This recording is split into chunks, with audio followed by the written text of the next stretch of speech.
Bienvenidos nuevamente a Diálogo Integral. Más y mejor comunicación, más y mejor democracia. Danilo Climes, bienvenido. Muy bien, bienvenido Andrés Cirujo.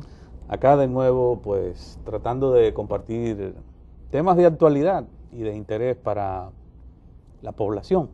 A veces uno es que se interesa en los temas, ¿verdad? Sí. A uno le llama la atención algunos temas y lo plantea tratando de interesar al público sobre él. Y son temas que deberían mover el interés del público, porque uno percibe que de hecho hay una situación que afecta a grupos humanos y que eso, que es un elemento quizás de una parte, va a terminar afectando al todo de una u otra manera. Así es, y bueno, uno de esos temas que ha estado en el interés nuestro, de la población, de la sociedad dominicana en sentido general, pero sobre todo de los pobladores de la región, se trata de la situación de inundación, de recrecida, que se ha dado sobre todo en la zona del lago Enriquillo. Exactamente. Y el lago Azuay también. Sí, exactamente.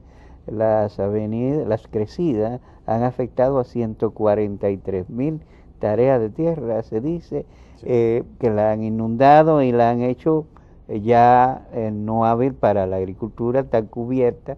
Y también se dice que las crecidas han sido en proporción mayores que la que en su momento pudieron haber tenido cuando las tormentas Olga y Noel, es lo que se ha dicho.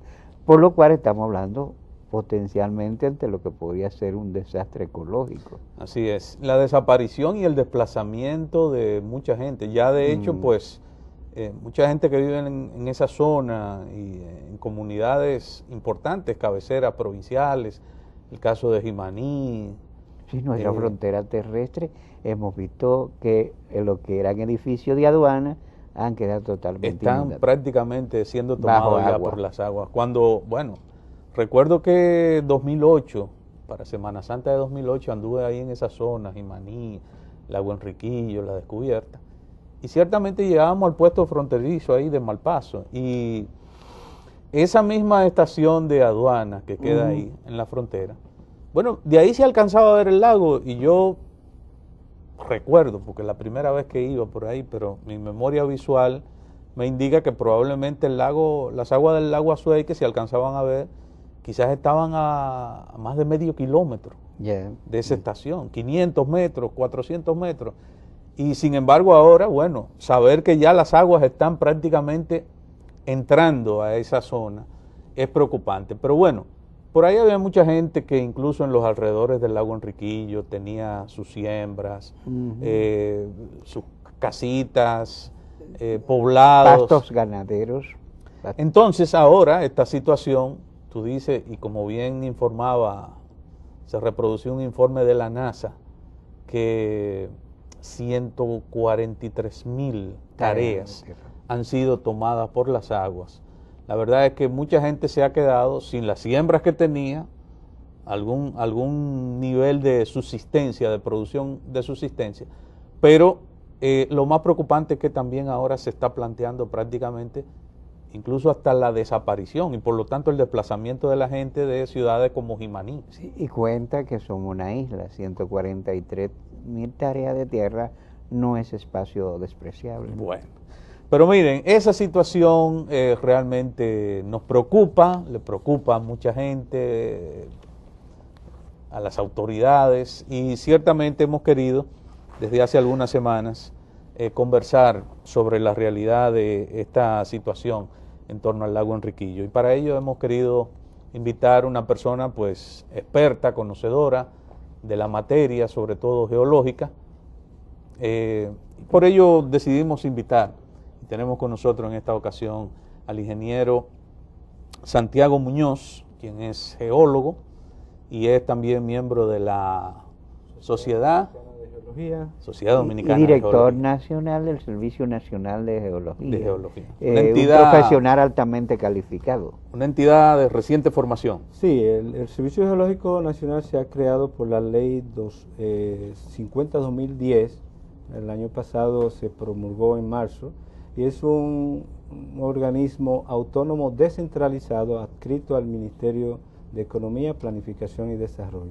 Entonces, como eje transversal, tiene que ver con crear la base de información geocientífica del desarrollo, pero más bien de aplicación, es decir, bases de información para la parte de medio ambiente, bases de información para la geología, la hidrogeología, también dinámica de los estudios sísmicos, es decir, ahora mismo se ha presentado un estudio de microzonificación sísmica en la zona de Santiago, que en cualquier momento podemos venir y hablar de este estudio, y todo lo que tiene que ver con bases de información de la gestión de riesgos, es decir, en los planes de emergencia, lo que tiene que ver con las amenazas ya de índole geológico, por deslizamiento, que nosotros llamamos movimiento de masas.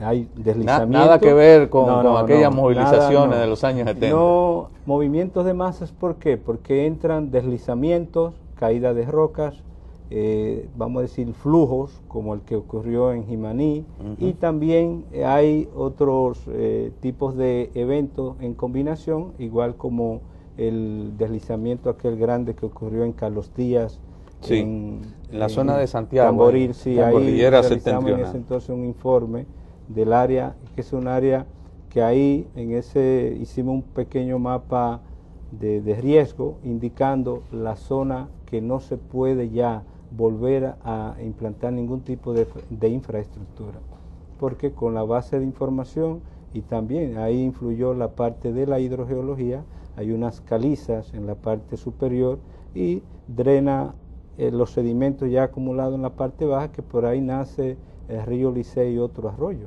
pero pasaba por debajo de la zona de ese poblado. Entonces, Carlos Díaz. Grandes cantidades de agua, pues esos flujos, entonces lo que hacen es que van moviendo las masas de sedimentos. Y así, estamos para crear bases de información y para ayuda a toda la sociedad. Grosso modo, ingeniero Santiago Muñoz, la zona, a principios de los años 70, yo recuerdo que en la escuela, la geografía nacional que uno veía en séptimo grado a principios de los 70, cuando se hablaba, por ejemplo, de la hoya de Enriquillo, esa zona donde está el lago, incluso se hablaba de que ese lago se estaba secando y se veía como incluso sedimentos ya solidificados que eran parte del lecho del lago anteriormente. Bueno, y se hablaba de que el lago en un tiempo de continuar ese ritmo se estaría secando y de que no habría tanta agua y que por lo tanto hasta los cocodrilos, los caimanes del lago, de la isla Cabrito cruzarían, ¿verdad? Podían salir o burros u otros animales podían entrar a la isla. Exacto. A la isla Cabritos, y entonces ahí muchos se podían perder porque es carne para los cocodrilos. Lo que parecía es que ahí iba a haber cada vez menos agua. Sí. Sin embargo, después de las tormentas Noel y Olga, lo que hemos visto es un proceso, pero quizás desproporcionadamente acelerado, de acumulación de agua en esa zona. Sí. ¿Qué está pasando? ¿Está fluyendo tanta agua hacia esa zona? ¿La isla se está hundiendo? ¿Qué es lo que está pasando ahí? En realidad hay varios factores y uno de ellos, en esto se combinan, hay que conocer la geología. En estos días el señor el periodista Erasme Peña, en uno de sus artículos mencionaba de que hay que el proceso geológico que entra ahí. Pero también hay un proceso, vamos a decir, geológico por los tipos de la litología, las rocas, pero hay un proceso hidrogeológico, la parte de las aguas subterráneas, y también la parte hidrológica, ya las aguas que caen superficiales. Sí, pero ahí hay algo que a mí me gustaría que ilustremos a los televidentes. Sí. La cantidad de agua subterránea que se está moviendo, según lo que se dice ahora, es de una gran cantidad, sí. Pero eso significa que hubo un evento, se dice que fue el evento sísmico que afectó a Haití. ¿Qué de cierto hay? Lo que sucede, regionalmente, tenemos la Sierra de Bauruco y la Sierra de Neiva.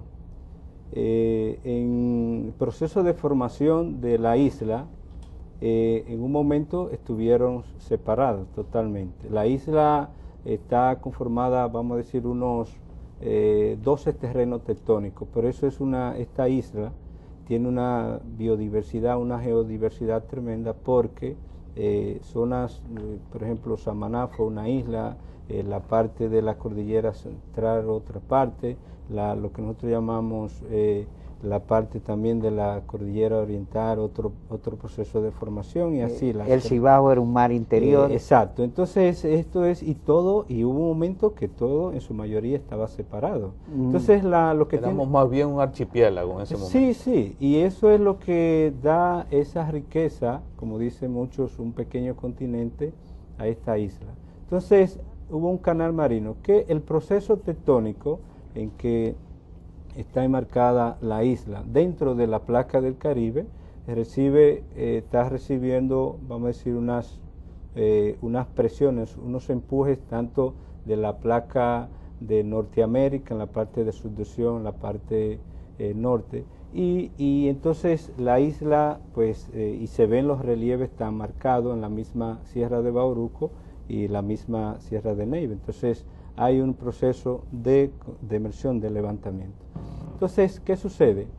Que la geología de la isla en este ambiente de un clima tropical es muy dinámico, al extremo que hubo un momento que en algunas imágenes lo vamos a ver, el río Yaque del Sur desembocaba en la bahía de Ocoa, y un proceso geológico, también tectónico, está medido entre 5.000 y 2.800 años.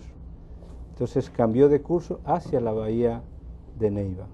Entonces ha venido sedimentando lo que nosotros llamamos un abanico aluvial, toda esa parte al extremo que usted ve toda la vuelta que da el Yaque del Sur.